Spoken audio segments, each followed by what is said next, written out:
Vượt này vượt là lậu này mà. Con con em gọi không? Nè là cái cả bò quá. Quả hệ này. Thôi nhà bò này. Nè nè, vô có chi cái. Amara Jawa wa je. Pel lang ko, ibo jo bawa. Ibo jo rewa. Ibo jo rewa, pel. Kênh này tụi hàng dụ của mình. Ye, ông này pel rewa isi yang boboh je rewa. Chấm từng nhá, từng lại. Ye. Cái rewa này là nó. Ông này giật dây, có mục hiểm giật dây. Như là cái ba mục hiểm những cái gọi bịa nhỉ. Và người mục hiểm, mục hiểm.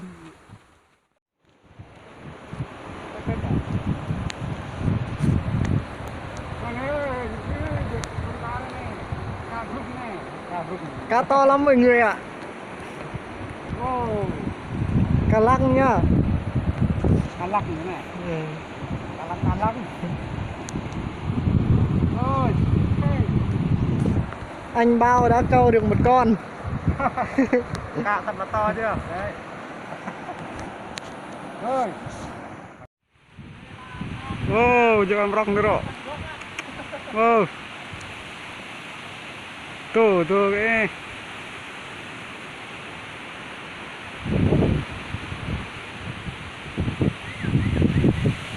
Chỗ thì nó chơi rồi. Cắt nó.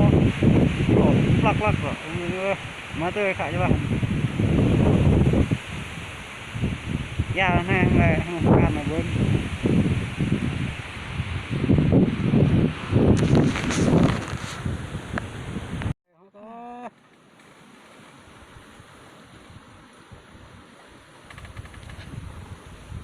Mà tươi đi.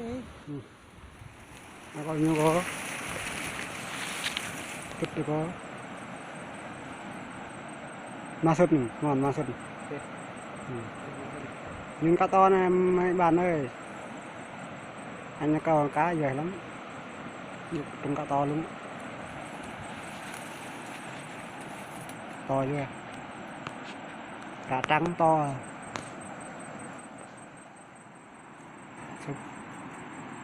Wow. Trung cua rồi các bạn ơi, trung cua rồi nè. Ồ, mình cầu làm sao lại trung cua như vậy? Cua thật là to luôn. Đâu, may lắm mình nhặt nhanh lắm. Nên mình đến lâu nó chắc nó cắt đứt cái dây cầu mình ạ. Con cua nó phá. Trung lấy luôn nha các bạn nha.